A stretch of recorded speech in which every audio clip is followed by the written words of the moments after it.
Donc bonjour à tous et bienvenue à cette deuxième journée de congrès et première journée des workshops. Et on va démarrer cette journée avec un sujet très intéressant, toujours d'actualité. Donc c'est avec le professeur Mohamed Chehbouni, donc, qui est professeur à l'université Mohamed VI des sciences sociales à Casablanca, professeur agrégé, donc qui est chirurgien spécialiste en chirurgie orthopédie et en traumatologie.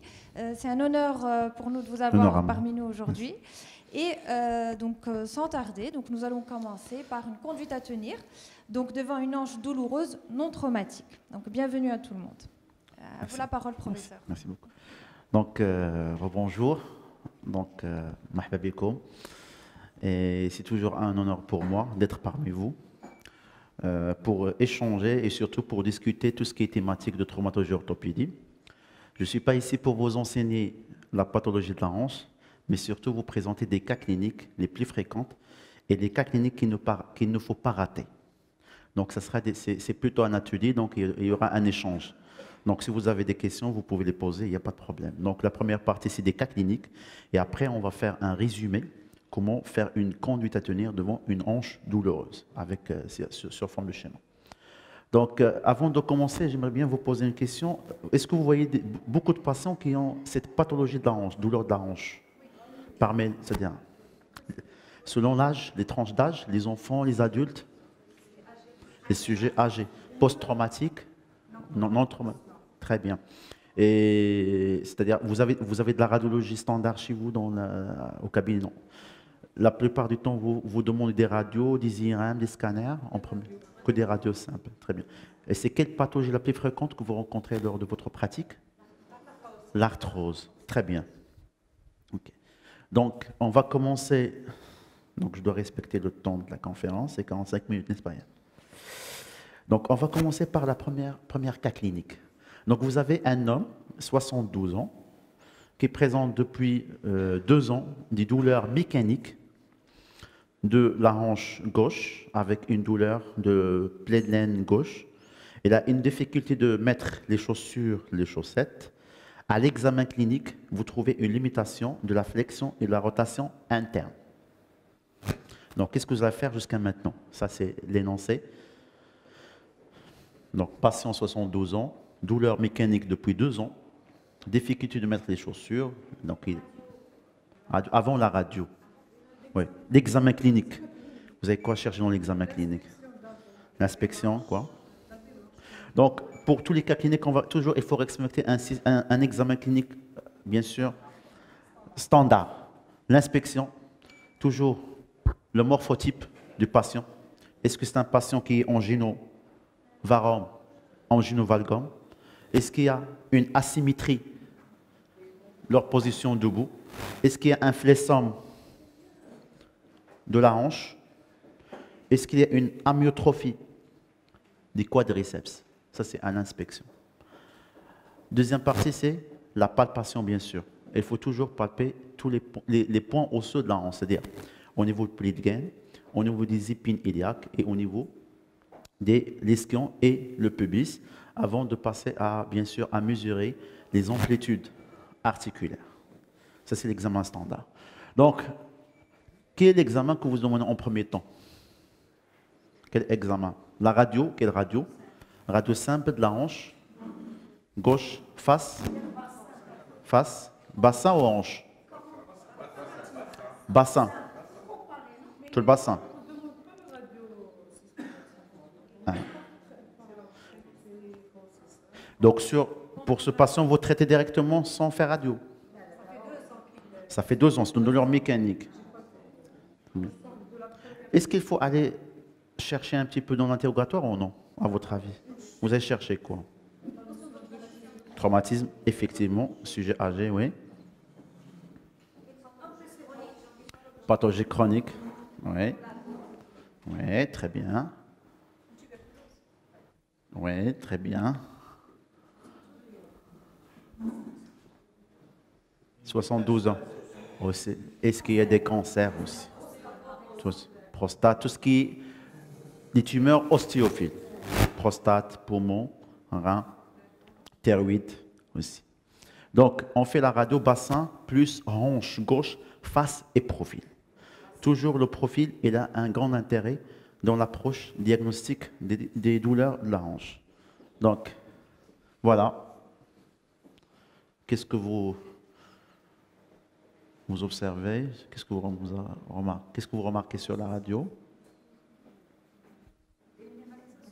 Déminéralisation, oui. Donc, malheureusement, ça ne passe pas à travers l'écran. Donc, il y a un pincement, oui. Donc, il y a toujours 4 signes. Le pincement articulaire, les ostéophytes, les géodes sous-chondrales et la condensation sous-chondrale. Donc, voilà. L'arthrose. Très bien. Ouais, on va aller tout doucement dans notre enchaînement. Donc, ça c'est l'ostéophyte. Le pincement articulaire. Et malheureusement, ça ne passe pas à travers l'image. Donc, c'est les géodes sous-chondrales. C'est à cause de la déminéralisation. Voilà. Donc, ça c'est l'aspect normal. Et si vous avez un pincement articulaire avec les géodes sous-chondrales et les ostéophytes.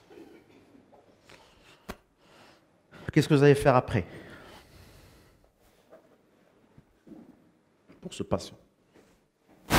Vous allez traiter, vous allez quand même demander un bilan biologique.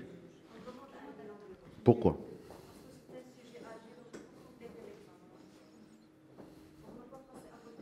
Est-ce qu'à l'examen clinique, il y a un autre signe c'est-à-dire qui va vous pousser à demander un bilan biologique? Patient, il est mécanique, douleur mécanique, ce n'est pas inflammatoire. Il est apéritique. L'âge, douleur mécanique. Vous allez faire quoi à ce stade? La coxarthrose. Donc vous pouvez traiter. Quel est le traitement? Quand vous avez cette arthrose très avancée. Très bien. Toujours l'hygiène de vie. On commence par l'hygiène de vie. Vous savez que l'hygiène de vie, c'est plus de 50% du traitement des coxarthroses. Le fait d'utiliser des cannes, perdre du poids, éviter la position debout prolongée.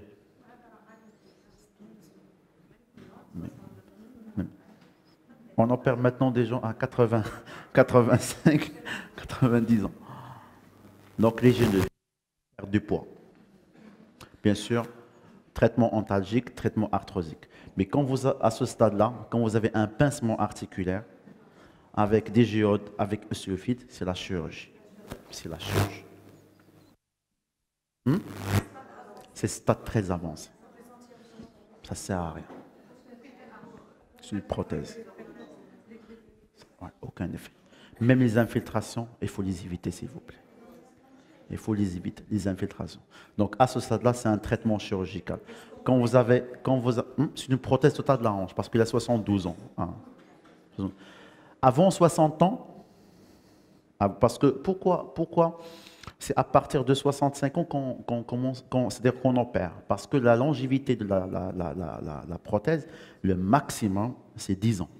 Le maximum, c'est 10 ans. Après 10 ans, il faut la rechanger. Donc, avant 60 ans, on peut commencer un traitement médical, une bonne hygiène de vie, pour aller pousser jusqu'à 65 ans, le max. À partir de 65 ans, on peut l'opérer sans problème. C'est une prothèse totale de la hanche. Très bien. Est-ce que la kiné a un intérêt pour la coxarthrose? La kiné. Quand vous écrivez le banc, qu'est-ce que vous écrivez sur le banc de la kiné? De quel muscle? Les ischio-jambiers et les quadriceps. Toujours les deux. Très bien. Et surtout, il faut renforcer le moyen fessier. Le moyen fessier. Vous écrivez sur le banc, traitement, lutter contre la douleur par la physiothérapie. Il faut éviter les ondes de choc dans les coxarthroses. renforcement musculaire, surtout 3 points, le moyen fessier. Pourquoi le moyen fessier, à votre avis? Parce que c'est le muscle qui nous permet de marcher et qui garde l'équilibre de bassin. Vous savez, quand les types de boiterie, il y a 2 types de boiterie. Il y a la boiterie esquive, il y a هذه. شي واحد كيتمشى بحال هكا. Cette boiterie va vous orienter vers un problème coxofémoral. Quand vous avez cette boiterie, on appelle la boiterie de Trion d'Elenbourg. Pourquoi il fait ça, ce patient? Parce qu'il a un déficit du moyen fessier. Quand on marche, normalement, c'est-à-dire quand on marche, quand on lève le pied, il y a un déséquilibre. C'est notre moyen fessier qui garde l'équilibre du bassin. Quand le patient a un déficit de moyen fessier, il a la tendance à chuter vers le côté très faible. Donc, qu'est-ce qu'il fait le corps? Il balance les deux épaules, le côté contralatéral, pour garder l'équilibre. Quand vous avez ce type de boiterie, il faut penser moyen fessier. Donc, c'est pour cela qu'il faut bien renforcer les moyens fessiers. Donc, traitement, lutter contre la douleur par la physiothérapie, renforcement musculaire, 3 croix, le moyen fessier. Il ne faut pas chercher à récupérer les amplitudes articulaires. Est-ce que c'est clair? Il ne faut pas aller chercher à récupérer les amplitudes articulaires. Parce que quand il a une coxarthrose, c'est difficile de faire toute la mobilité dans toute l'amplitude. Le patient, il aura mal. Et surtout, il faut choisir comme sport la natation. C'est très clair. La natation. Oui, le vélo un peu, mais surtout la natation. Éviter la marche dans les terrains accidentés. Les pique-niques, il faut les éviter, mais surtout la natation. Aussi, bien sûr. 2 par semaine. 2 par semaine. Maximum 45 à 1 heure par séance. Aussi, il faut, pour les sujets âgés, un point très important.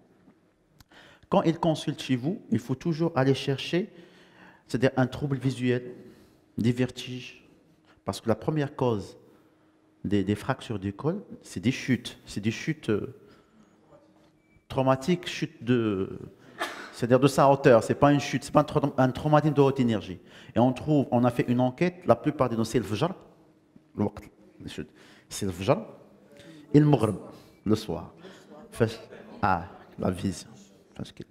Et parfois, quand on recevons des patients qui ont des fractures du col, on les cherche, كيفاش وقع لك يقول لك un certain moment كنت غادي ما حسيتش تحت. Il faut penser à quoi? Les vertiges par sténose des carotides. Ça, c'est très important ici. Oui. Donc, sujet âgé 72 heures, à partir de 60 ans, douleur mécanique, contexte infectieux, radio, bassin, hanche, face, profil, coxarthrose, stade 1, 2, 3, kinésithérapie, traitement antalgique, traitement anti-arthrosique. Évitez, s'il vous plaît, les infiltrations.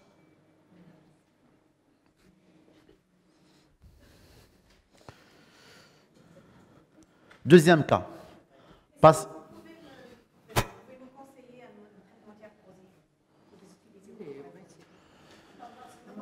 Vraiment, pour vous dire la vérité, la physiopathe de l'arthrose, c'est une dégénérescence de cartilage. Et mais qui est anti-arthrosique, un cartilage.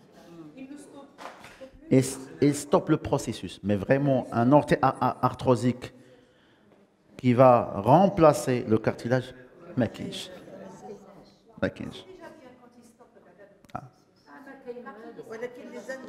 Pardon? Non, oui, là, bien sûr, toujours. Avant et après la chirurgie. Bien sûr. Voilà. Un patient de 50 ans, ça c'est très important, suivi pour drépanocytose.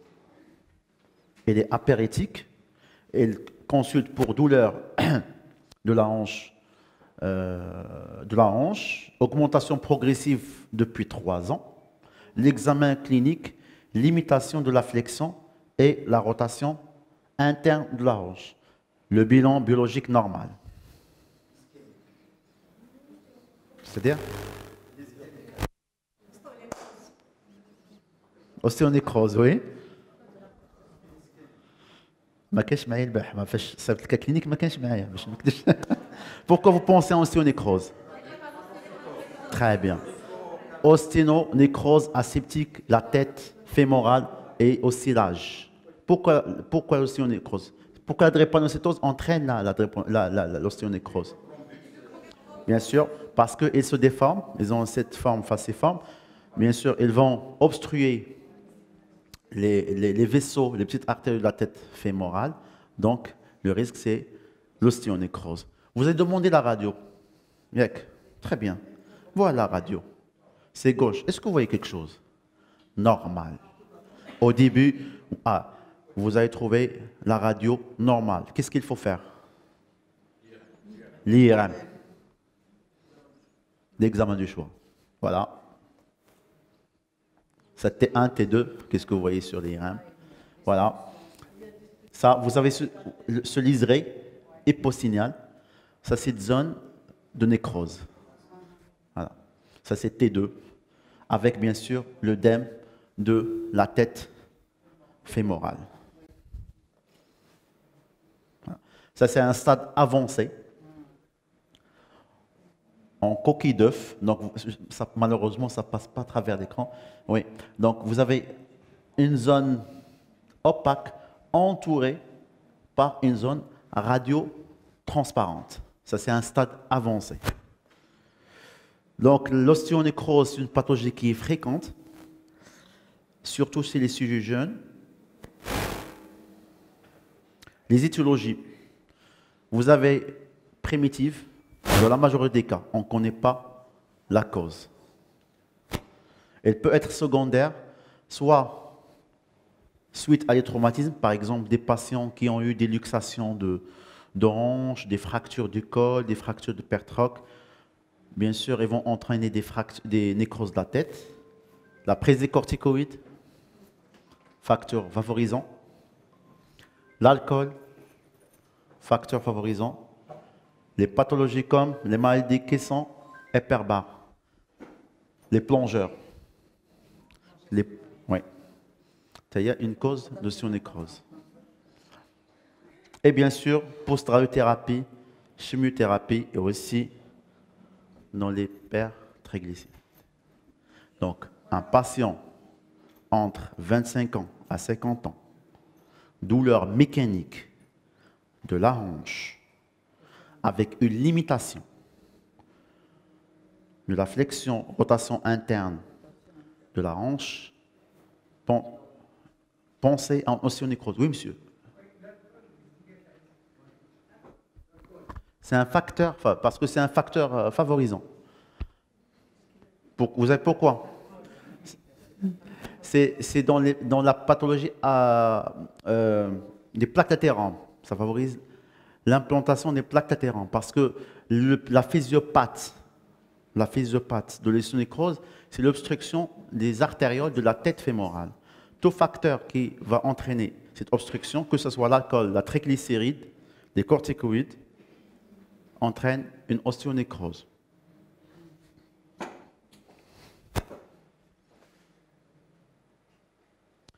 Cas clinique 3. Une femme de 55 ans. Ah oui, très bien. Le stade 1, quand c'est-à-dire la radio elle est normale, c'est décharge. Il faut décharger, non pas la prothèse, décharger. Quand c'est avancé, il y a deux méthodes. Il y a le forage.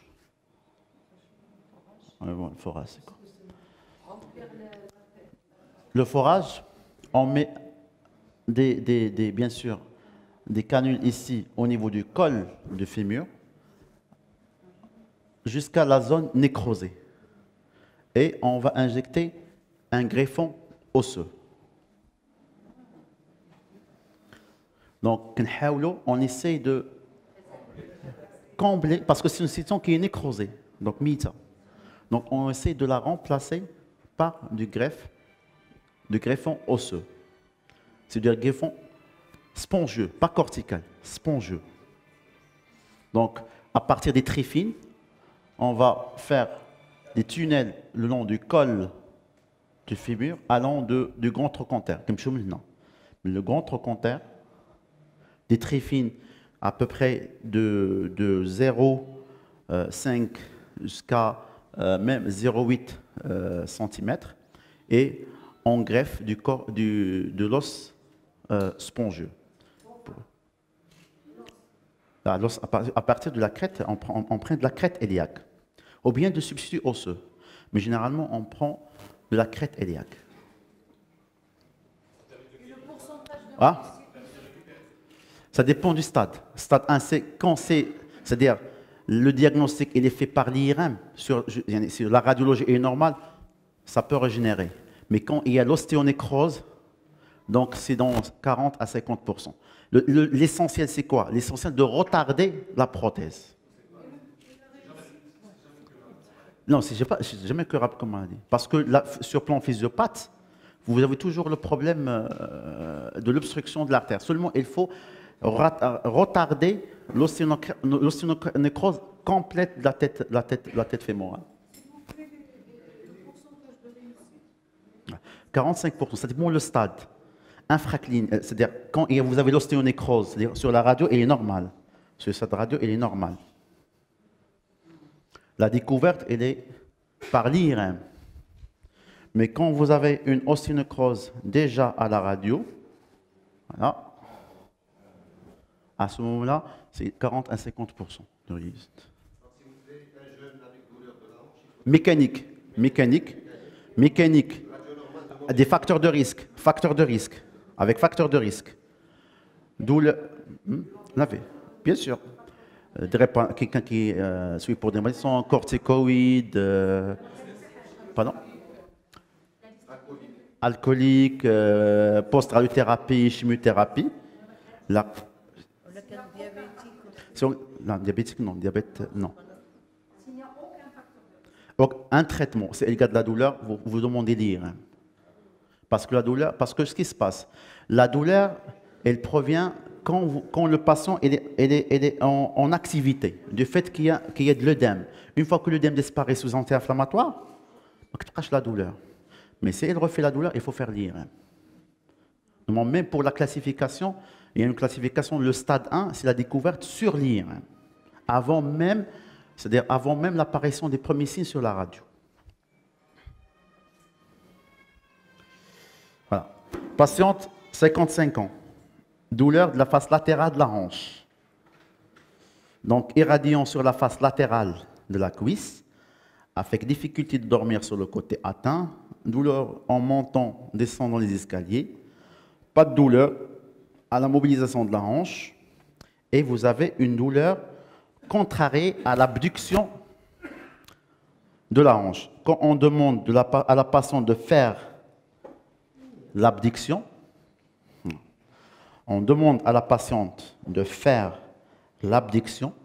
on essaie de bloquer l'abduction de la patiente et la mal. C'est pour ça qu'on dit l'abduction contrariée. On va contrarier l'abduction de la patiente. Donc, elle a mal au niveau de la hanche. La mobilité, elle est normale. La mobilité de la hanche, elle est normale. C'est le grand trochanter qui est... Oui. Comme...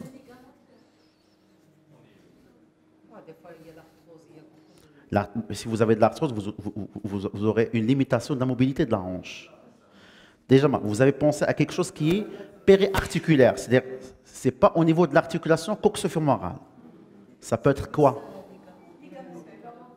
Oui. Musculaire, par exemple. Muscle fessier. Mais c'est une tendinopathie du muscle fessier. Une calcification du moyen fessier. Une bursite de moyen fessier.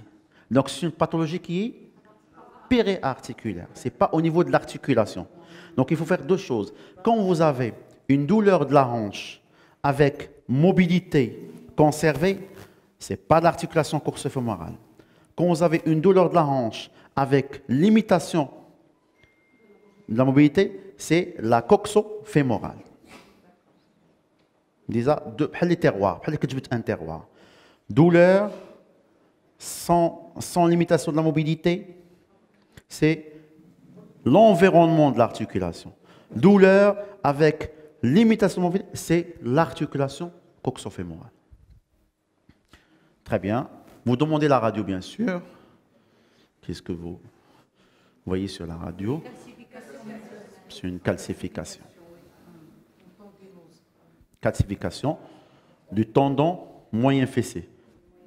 Parce que le moyen fessé, il s'insère sur la face latérale du tronc trochanter. Donc ça peut être soit une tendinopathie simple, soit une tendinopathie calcifiante, ou bien une bursite. C'est quoi une bursite? Parce qu'il y a une bourse entre le muscle, bien sûr, et la capsule articulaire qui est inflammée. On dit une bursite. Vous avez une bursite péritrochantérienne et une bursite au niveau de l'épaule, sous-acromiale. Oui. Avec l'échographie, vous pouvez voir même les calcifications. C'est quoi le traitement?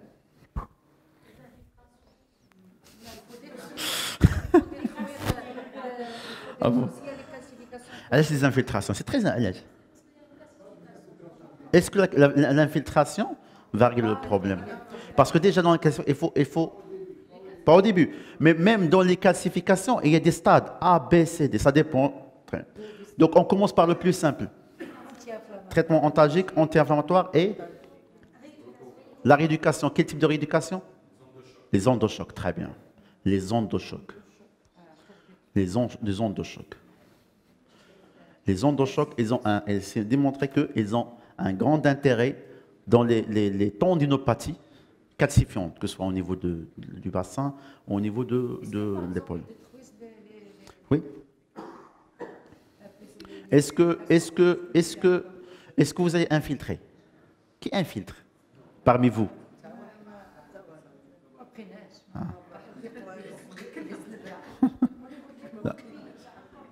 Ah. Parfois, ouais, une grande calcification, sur échographie bien sûr. Sur échographie, on peut infiltrer. Et parfois, on peut par l'arthroscopie aller détruire la calcification. C'est un problème, c'est des arthropathies microcristallines. La goutte, l'hypercalcémie, c'est... Ouais. Et parfois, au niveau de l'épaule, c'est l'hypersollicitation. Parfois, elle est hypersollicitée. Donc, ce frottement, ce conflit entre le tendon et les ponts osseux entraîne ces calcifications. Oui, monsieur? Pardon? Ah, traitement. On peut aller par des anti-inflammatoires ou par la kiné. Les anti-inflammatoires pendant la durée aiguë, la période douloureuse. Ça dépend du patient. La période aiguë, c'est les anti-inflammatoires. Mais généralement, la kiné avec les ondes de choc donne une bonne amélioration. Oui, après la phase aiguë. Il faut d'abord traiter la douleur, l'inflammation, et après on passe au kiné. Oui, là, la calcification, elle est détruite.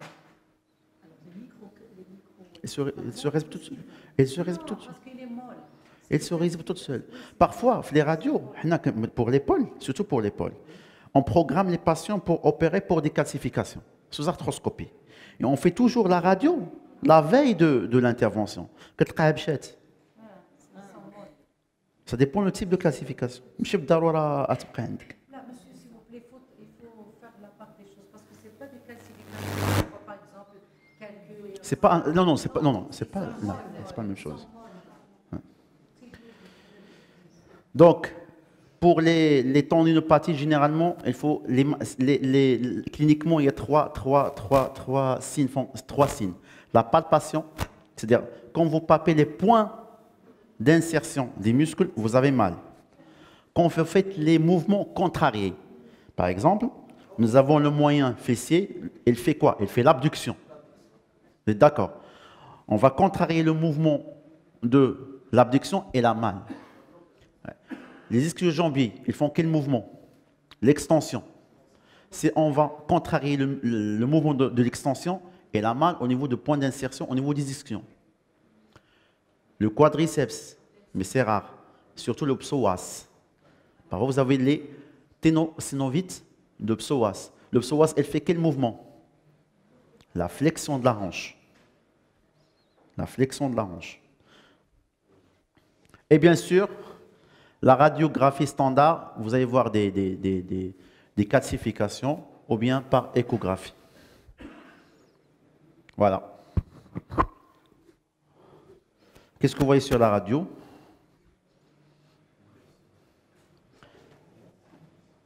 Ça passe pas malheureusement. Ça, c'est des calcifications au niveau des zones d'insertion du moyen fessier. L'IRM, vous avez l'hypersignal de la zone inflammée d'insertion du moyen fessier. Donc, généralement, il ne faut pas demander seulement la radiographie standard, traitement antalgique anti-inflammatoire pendant la période douloureuse, aiguë, suivie de kiné par les ondes de choc.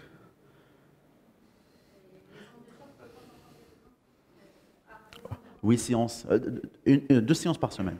1 à 2 séances par semaine. Parce que c'est douloureux les ondes de choc. Donc 1 à 2 séances par semaine. Après la phase aiguë, s'il vous plaît. Par enfant âgé de 15 ans, obèse, douleur de la hanche gauche avec boiterie, apéritique, le bilan biologique normal.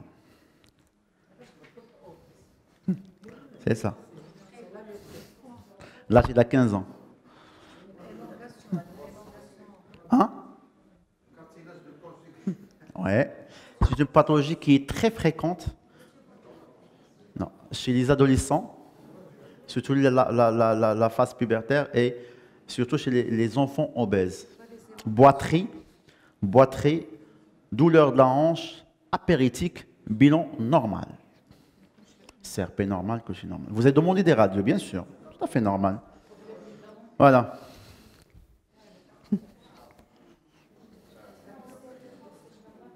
Qu'est-ce que vous voyez?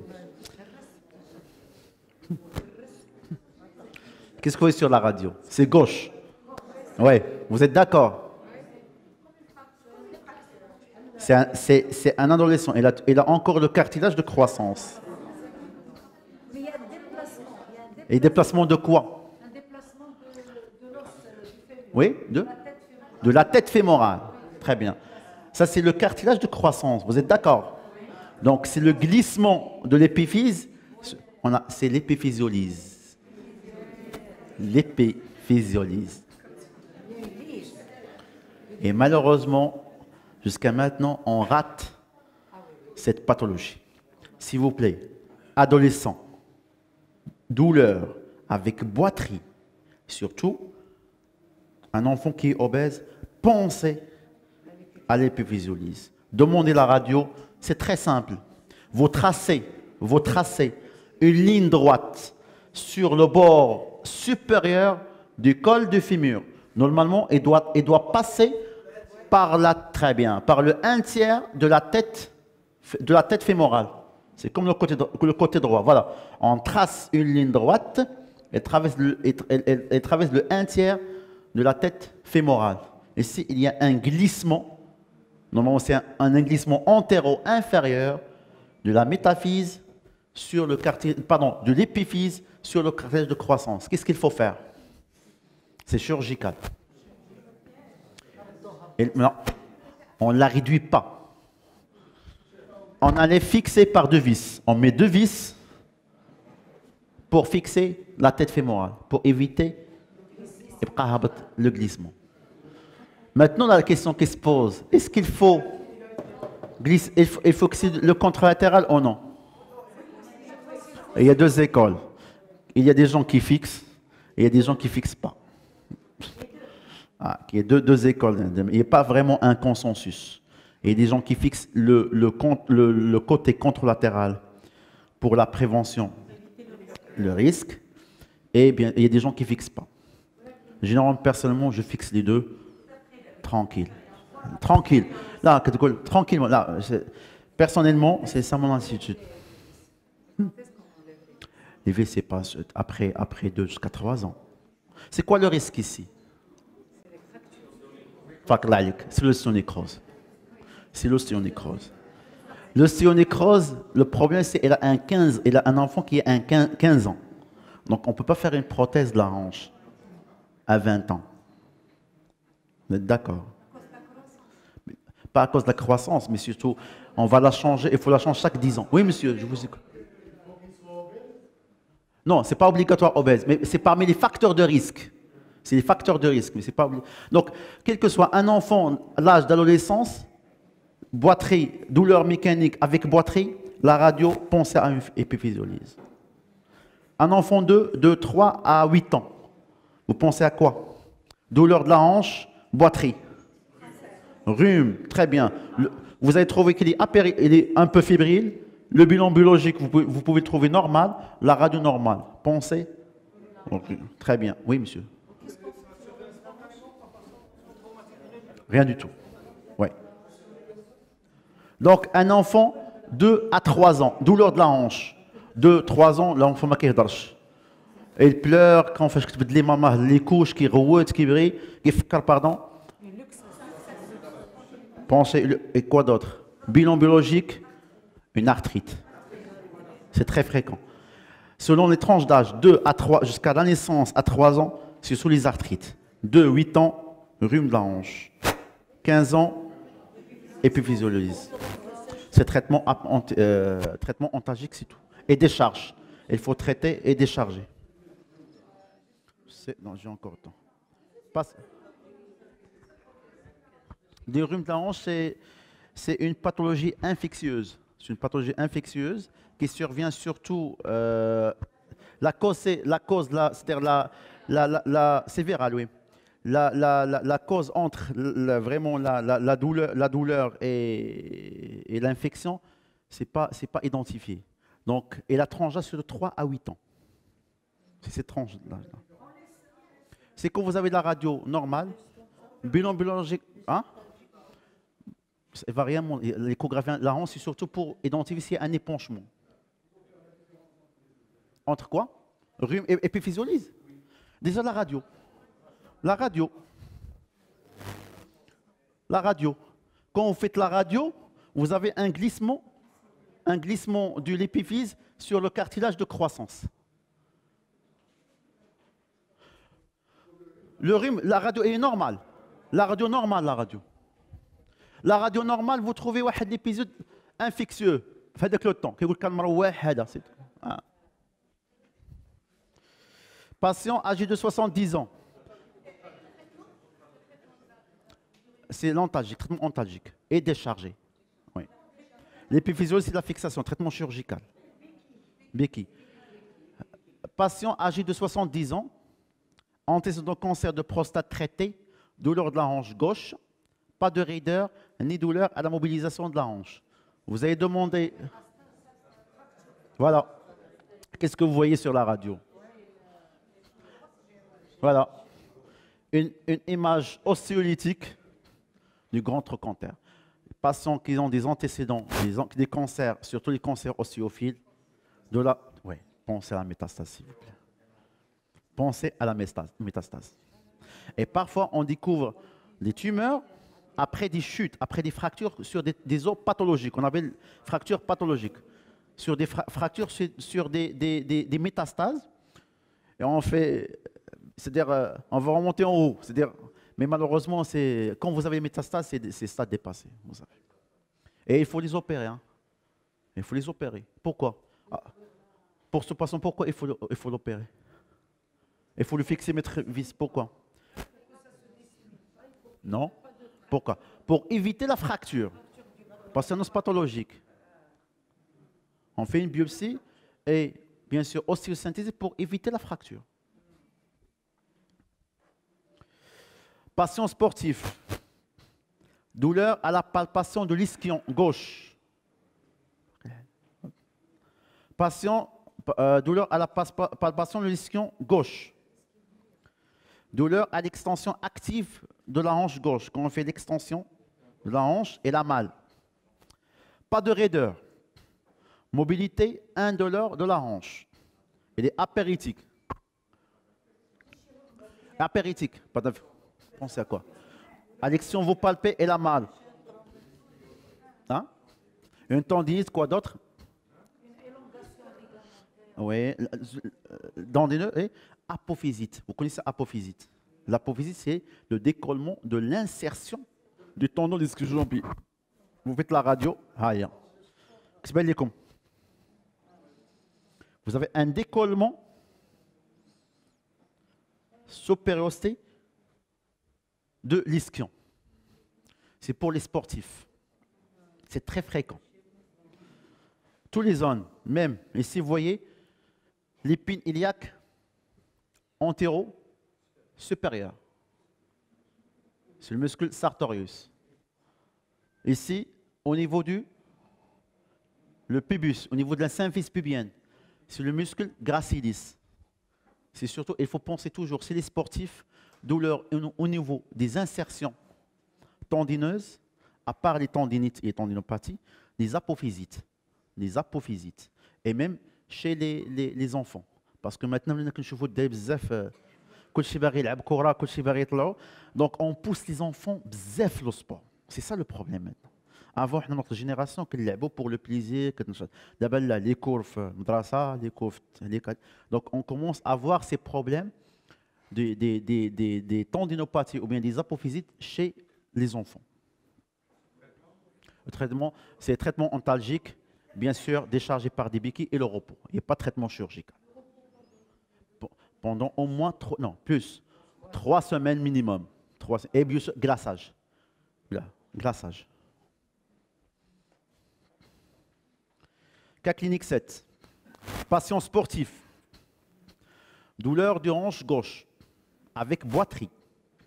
Il est apéritique. Ça aussi, c'est très fréquent. Limitation de la flexion et la rotation interne de la hanche gauche. Donc, c'est une pathologie coxofémorale. Vous êtes d'accord? Très bien. Vous pensez à quoi? On demande la radio. Voilà la radio.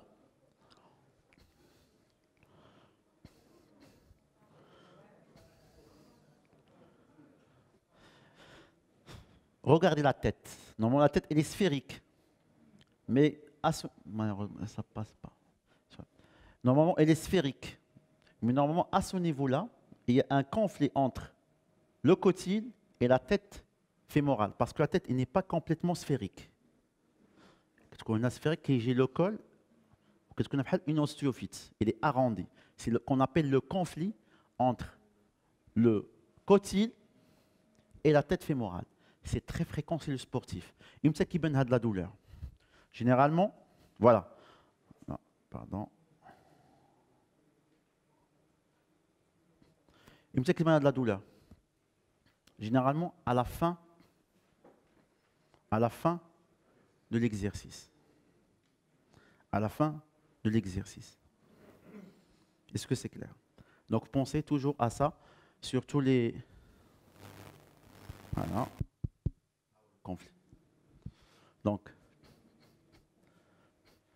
là, c'est le cotyle.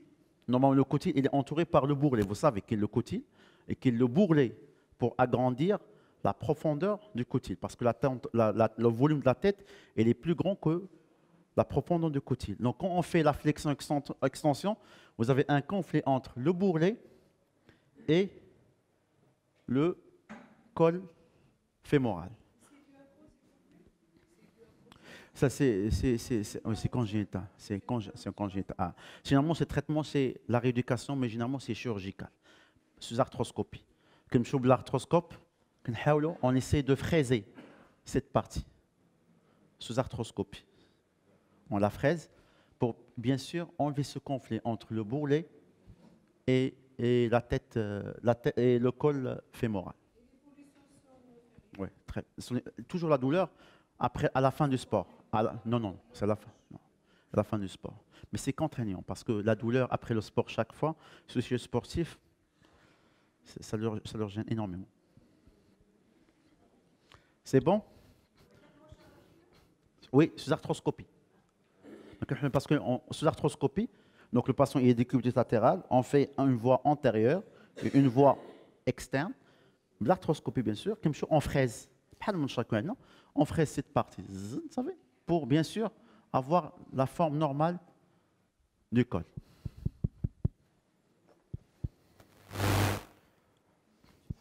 Je n'ai pas encore terminé ces 45 minutes. Donc, patiente.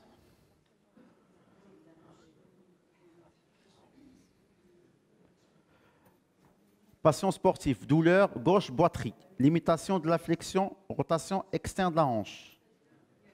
On fait l'IRM. Qu'est-ce que vous voyez sur l'IRM? Ça passe pas. Comme un patient sportif qui fait du marathon. Du marathon. Douleur de la hanche, mécanique, avec limitation de la flexion, rotation externe de la hanche. Apéritique. La radio normale. C'est le ligament. C'est une fracture de stress. Une fracture de stress. Fracture de stress. Ça passe inaperçu. La radio est normale. Quand vous avez une douleur qui persiste chez un sportif, une douleur mécanique, avec boiterie au niveau de la hanche, au niveau de la hanche, on parle de la hanche, la radio, elle est normale, pensez quand même à une fracture l'IRM, oui. Là, dernier, donc c'est bon. Ça c'est en résumé. Oui, ok. Pardon. Est-ce que c'est fréquent cette fracture de stress? Non, c'est pas fréquent. Donc, en résumant, douleur de la hanche. Et il y a deux tableaux. Une douleur au niveau du pli inguinal. Une douleur au niveau de la fesse et au niveau de la cuisse. Ça, il faut faire les deux, la part. C'est une douleur inguinale. Il faut faire sortir deux terroirs. Soit mobilisation de la hanche, elle est indolore, il n'y a pas de raideur, donc c'est une douleur viscérale projetée. Ce n'est pas une douleur articulaire. Deuxième tableau, vous avez une douleur à la mobilisation avec raideur, deux terroirs, soit une douleur qui est aiguë, ou bien une douleur qui est chronique. Une douleur qui est aiguë, pensez à un bilan infectieux en premier, parce que quels sont les drapeaux rouges? Au moins donc l'alerte. Donc, bien sûr, faire une CRP et un bilan infectieux. Si vous avez une CRP augmentée, pensez à quoi? CRP augmentée. Soit une arthrite infectieuse, inflammatoire, ou bien microcristalline. C'est-à-dire que ce soit une goutte, ou bien une infectieuse, ou bien rhumatismale. Oui, chondrocalcinose, tout à fait. Si la CRP, elle est normale, il faut penser à une ostéonécrose, algodystrophie, c'est rare, sur les sujets âgés, ou bien une fracture de stress. Le deuxième tableau, douleur chronique. Il faut faire la radio. Si la radio, elle est normale, l'IRM. Radio anormale, deux choses. Soit une douleur mécanique, donc pensez à quoi? À une coxarthrose. Une douleur inflammatoire, une coxite infectieuse ou bien inflammatoire. Est-ce que c'est clair? Merci. Merci. Merci professeur pour cet excellent workshop.